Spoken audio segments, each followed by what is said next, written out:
ಈ ರೀಡಿಂಗ್ ನಿಮ್ಗೆ ಇಷ್ಟ ಆಗಿದ್ರೆ ಸಬ್ಸ್ಕ್ರೈಬ್ ಮಾಡಿ, ಪಕ್ಕದಲ್ಲಿರುವಂತಹ ಬೆಲ್ ಐಕಾನ್ ನ ಪ್ರೆಸ್ ಮಾಡಿ.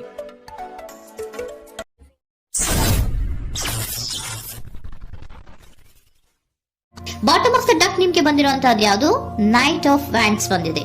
ಯಾವುದೋ ಕೆಲವೊಂದು ನಿರ್ಧಾರಗಳನ್ನ ಮಾಡ್ತಾ ಇರುವಂತಹದ್ದು, ಧೈರ್ಯದಿಂದ ಕೆಲವು ನಿರ್ಧಾರಗಳನ್ನ ನೀವು ಮಾಡ್ತಾ ಇರುವಂತಹದ್ದು ರೆಪ್ರೆಸೆಂಟ್ ಆಗ್ತಾ ಇದೆ. ಆಕ್ಷನ್ಸ್ ಅನ್ನ ತಗೋತಾ ಇರುವಂತಹದ್ದು ನಿಮ್ಗೆ ರೆಪ್ರೆಸೆಂಟ್ ಆಗ್ತಾ ಇದೆ ಬಾಟಮ್ ಆಫ್ ದ ಡಕ್ ಅಲ್ಲಿ. ಓಕೆ, ಇನ್ ನಿಯರ್ ಪಾಸ್ಟ್ ನಲ್ಲಿ ಏನಾಗಿದೆ?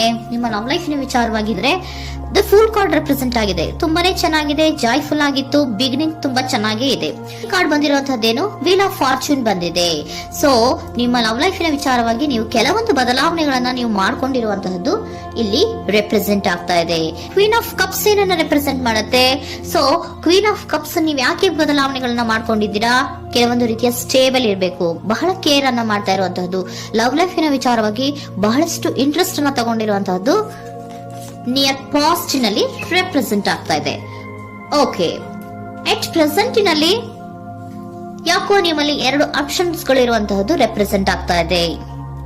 ಯಾಕೋ ಎರಡು ಆಲೋಚನೆಗಳನ್ನ ನೀವು ಮಾಡ್ತಾ ಇರುವಂತಹದ್ದು ಅಟ್ ಪ್ರೆಸೆಂಟ್ ನಲ್ಲಿ ರೆಪ್ರೆಸೆಂಟ್ ಆಗ್ತಾ ಇದೆ.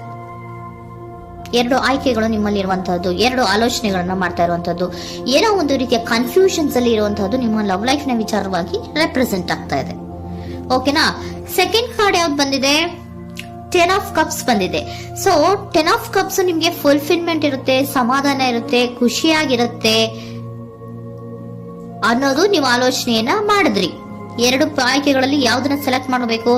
ಸೆಲೆಕ್ಟ್ ಅನ್ನ ಮಾಡ್ಕೊಂಡ್ರೆ ನನಗೆ ಖುಷಿಯಾಗಿರುತ್ತೆ, ಸಮಾಧಾನ ಆಗುತ್ತೆ ಅನ್ನೋಂತ ಯೋಚನೆಯನ್ನ ಒಂದು ಸಾರಿ ಮಾಡಿದ್ರೆ, ಇದರ ಮತ್ತೊಂದು ಸಾರಿ ನೀವೇನ್ ಅನ್ಕೋತೀರಾ? ಏನಾದ್ರು ನನಗೆ ಇದರಿಂದ ಮೋಸ ಆಗುತ್ತಾ, ಅಥವಾ ಇದರಿಂದ ನನಗೇನಾದ್ರು ತೊಂದರೆ ಆಗುತ್ತಾ, ನಾನು ರಕ್ಷಣೆ ಮಾಡ್ಕೋಬೇಕಾಗತ್ತಾ ಅನ್ನೋಂತಹ ಆಲೋಚನೆಯನ್ನು ಕೂಡ ನೀವು ಮಾಡುವಂತದ್ದು ರೆಪ್ರೆಸೆಂಟ್ ಆಗ್ತಾ ಇದೆ. ಯಾಕೋ ನಿಮ್ಮಲ್ಲಿ ಸಮಾಧಾನ ಇಲ್ಲ, ಕನ್ಫ್ಯೂಷನ್ಸ್ ಇದೆ, ಎರಡೆರಡು ಆಯ್ಕೆಗಳು, ಯಾವ ನಿರ್ಧಾರವನ್ನ ಮಾಡ್ಬೇಕು ಗೊತ್ತಾಗ್ತಿಲ್ಲ. ಸೊ ಅದಕ್ಕೆ ನೋಡಿ, ನೀವು ಬೇಜಾರಿನಿಂದ ಮೂವಿಂಗ್ ಆನ್, ಬದಲಾವಣೆ ಆಗ್ತಾ ಇರುವಂತಹದ್ದು ರೆಪ್ರೆಸೆಂಟ್ ಆಗ್ತಾ ಇದೆ. ಚೇಂಜಸ್ ಅನ್ನ ಮಾಡ್ಕೋತಾ ಇರುವಂತಹದ್ದು ಇಲ್ಲಿ ಪ್ರೆಸೆಂಟ್ ನಲ್ಲಿ ರೆಪ್ರೆಸೆಂಟ್ ಆಗ್ತಾ ಇದೆ. ಯಾಕೋ ಬೇಜಾರಿನಿಂದ ಕೆಲವೊಂದು ರೀತಿಯ ಬದಲಾವಣೆಗಳನ್ನ ನೀವು ಮಾಡ್ಕೋತಾ ಇರುವಂತಹದ್ದು ಸಿಕ್ಸ್ ಆಫ್ ಸೋರ್ಟ್ಸ್ ಅಲ್ಲಿ ರೆಪ್ರೆಸೆಂಟ್ ಆಗ್ತಾ ಇದೆ. ನೀವು ಈ ಸಿಕ್ಸ್ ಆಫ್ ಸೋರ್ಟ್ಸ್ ಮತ್ತೆ ಏನನ್ನ ರೆಪ್ರೆಸೆಂಟ್ ಮಾಡುತ್ತೆ ಅಂದ್ರೆ, ನಾನು ಲವ್ ಲೈಫ್ ನ ವಿಚಾರವಾಗಿ ಒಂದು ಬೆಟರ್ ಆಪ್ಷನ್ಸ್ ಅನ್ನ ಸೆಲೆಕ್ಟ್ ಮಾಡ್ಕೋಬೇಕು ಅನ್ನುವಂತಹ ಆಲೋಚನೆಯನ್ನ ಮಾಡ್ತಾ ಇರುವಂತದ್ದು ರೆಪ್ರೆಸೆಂಟ್ ಆಗ್ತಾ ಇದೆ. ಓಕೆನಾ? ನೀವೇನಂದ್ರೆ ಅಟ್ ಪ್ರೆಸೆಂಟ್ ನಲ್ಲಿ ನಿಮ್ಮ ಲವ್ ಲೈಫ್ ನ ವಿಚಾರವಾಗಿ ಬೆಟರ್ ಆಪ್ಷನ್ ಬಗ್ಗೆ ಯೋಚನೆಯನ್ನ ಮಾಡ್ತಾ ಇರುವಂತಹದ್ದು, ಅದರ ಬಗ್ಗೆ ಸ್ವಲ್ಪ ಕನ್ಫ್ಯೂಷನ್ ಅಲ್ಲಿ ಇರುವಂತಹದ್ದು ಅಟ್ ಪ್ರೆಸೆಂಟ್ ನಲ್ಲಿ ರೆಪ್ರೆಸೆಂಟ್ ಆಗ್ತಾ ಇದೆ. ಬಟ್ ನಿಯರ್ ಫ್ಯೂಚರ್ ನಲ್ಲಿ ಏನಿದೆ? ತ್ರೀ ಆಫ್ ಸೋರ್ಟ್ಸ್ ಇದೆ. ಕೆಲವೊಂದು ರೀತಿಯ ಬೇಜಾರುಗಳಿರುವಂತಹದ್ದು, ನೋವುಗಳಿರುವಂತಹದ್ದು, ಕೆಲವೊಬ್ರು ಅಳ್ತಾ ಇರುವಂತಹದ್ದು, ಭಾವನಾತ್ಮಕವಾಗಿ ತುಂಬಾ ಫೀಲ್ ಅನ್ನು ಮಾಡ್ತಾ ಇರುವಂತದ್ದು ನಿಮ್ಗೆ ರೆಪ್ರೆಸೆಂಟ್ ಆಗ್ತಾ ಇದೆ. ಯಾಕೆ ನಿಮಗೆ ಆ ತರ ಆಗತ್ತೆ ಅಂತ ಅಂದ್ರೆ, ಡೆವಿಲ್ ಕಾರ್ಡ್ ರೆಪ್ರೆಸೆಂಟ್ ಆಗಿದೆ. ಸೊ ಡೆವಿಲ್ ಕಾರ್ಡ್ ಏನನ್ನ ಹೇಳತ್ತೆ? ಅಡಿಕ್ಷನ್ಸ್ ಅನ್ನ ಹೇಳತ್ತೆ. ತುಂಬಾ ಯೋಚನೆಯನ್ನ ಮಾಡುವಂತಹದ್ದು, ಮೇಲಿಂದ ಮೇಲೆ ನೀವು ಒಂದನ್ನೇ ನೀವು ಯೋಚನೆ ಮಾಡ್ತಾ ಇದ್ರೆ ನಿಮ್ಗೆ ಅಲ್ಲಾಗುವಂತದ್ದೇನು? ನೋವುಗಳೇ ಅಲ್ಲಾಗುವಂತಹದ್ದು. ಸೊ ಯಾತಕ್ಕೆ ಅಂದ್ರೆ ನಿಮ್ಮಿಬ್ಬರ ಮಧ್ಯೆ ಕೆಲವೊಂದು ರೀತಿಯ ಘರ್ಷಣೆಗಳಿರುವಂತಹದ್ದು ರೆಪ್ರೆಸೆಂಟ್ ಆಗ್ತಾ ಇದೆ. ಕೆಲವೊಂದು ರೀತಿಯ ಮನಸ್ಸು ಒಂದೇ ತರ ಆಲೋಚನೆಯನ್ನ ಮಾಡ್ತಾ ಇಲ್ಲ. ಒಂದ್ಸರಿ ಆ ತರ ಯೋಚನೆ ಮಾಡ್ತೀರಾ, ಒಂದ್ಸರಿ ಈ ತರ ಯೋಚನೆ ಮಾಡ್ತೀರಾ, ಕನ್ಫ್ಯೂಷನ್ ಅಲ್ಲಿ ಇರ್ತೀರಾ, ಏನ್ ಮಾಡ್ಬೇಕು ಗೊತ್ತಾಗಲ್ಲ. ಸೊ ಅದಕ್ಕೆ ನಿಮ್ಗೆ ಬೇಜಾರು, ನೋವು ಇರೋಂಥದ್ದು. ಮತ್ತೆ ನೆಕ್ಸ್ಟ್ ಕಾರ್ಡ್ ಬಂದಿರುವಂತದ್ದೇನು? ಫೈವ್ ಆಫ್ ಪ್ಯಾಂಟಿಕಲ್ಸ್ ಬಂದಿದೆ. ಸೊ ಫೈವ್ ಆಫ್ ಪ್ಯಾಂಟಿಕಲ್ಸ್ ಏನು? ತುಂಬಾ ಇದು ಕೂಡ ತುಂಬಾ ಬೇಜಾರಿನಲ್ಲೇ ಇರುವಂತಹದ್ದು, ಫೀಲಿಂಗ್ ಲೆಫ್ಟ್ ಔಟ್ ಆಗ್ತಾ ಇರುವಂತಹದ್ದು, ರೀತಿಯ ಒಂದು ಬ್ಯಾಡ್ ಸಿಚುಯೇಷನ್ ಅಲ್ಲಿ ಇರುವಂತಹದ್ದು, ಅಂದ್ರೆ ಯಾವಾಗ್ಲೂ ನೋವು ಪಡ್ತಾ ಇರುವಂತದ್ದು, ಯಾವಾಗ್ಲೂ ಯೋಚನೆ ಮಾಡ್ತಾ ಇರುವಂತಹದ್ದು ಇಮಿಡಿಯೇಟ್ ಫ್ಯೂಚರ್ ನಲ್ಲಿ ಈ ರೀತಿ ರೆಪ್ರೆಸೆಂಟ್ ಓಕೆನಾ? ಸೊ ದ ಮೂನ್ ಕಾರ್ಡ್ ಏನನ್ನ ರೆಪ್ರೆಸೆಂಟ್ ಮಾಡುತ್ತೆ ಅಂದ್ರೆ, ರಿಯಾಲಿಟಿಯ ಕಡೆಗೆ ಹೆಚ್ಚು ಗಮನ ಕೊಡದೇ ಇರುವಂತಹದನ್ನ ರೆಪ್ರೆಸೆಂಟ್ ಮಾಡುತ್ತೆ. ಓಕೆನಾ? ಇದಿಷ್ಟು ನಿಮ್ಮ ಮುಂದಿನ love reading.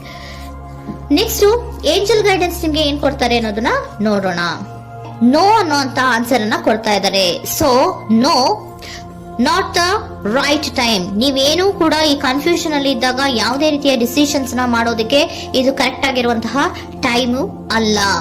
Perfect timing. So perfect timing ಅನ್ನ ಬಂದಾಗ ನೀವು ಕೆಲವೊಂದು ರೀತಿಯ ಡಿಸಿಷನ್ಸ್ ಅನ್ನ ಮಾಡ್ಬೇಕಾಗತ್ತೆ. ಯಾವಾಗ ಅಂದ್ರೆ ನೀವು ಮನಸ್ಥಿತಿಯನ್ನ ನೀಟಾಗಿ ಇಟ್ಕೊಂಡಾಗ, ಕೆಲವೊಂದು ರೀತಿಯ ಕನ್ಫ್ಯೂಷನ್ಸ್ ಇಂದ ನೀವು ಆಚೆ ಬಂದಾಗ, ಯಾವಾಗ ನೀವು ಕ್ಲಿಯರ್ ಥಿಂಕಿಂಗ್ ಅನ್ನ ಮಾಡ್ತೀರಾ ಅದು ಪರ್ಫೆಕ್ಟ್ ಟೈಮಿಂಗ್. ಸೊ ಆಗ ನಿಮ್ಗೆ ಕೆಲವೊಂದು ರೀತಿಯ ಫರ್ಗಿವ್ನೆಸ್ ಅನ್ನೋದು ಇರುತ್ತೆ ಅನ್ನೋದನ್ನ ಏಂಜಲ್ ಗೈಡೆನ್ಸ್ ನಿಮ್ಗೆ ಹೇಳ್ತಾ ಇದ್ದಾರೆ. ಸೊ ಹಾಗಿದ್ರೆ ಸರೆಂಡರ್ ಕಾರ್ಡ್ಗಳು ನಿಮ್ಗೆ ಏನ್ ಹೇಳುತ್ತಾರೆ ಅನ್ನೋದನ್ನ ನೋಡೋಣ. Surrender to your soul path. Your life journey has been perfectly designed for your soul growth. Embrace every lesson and every moment.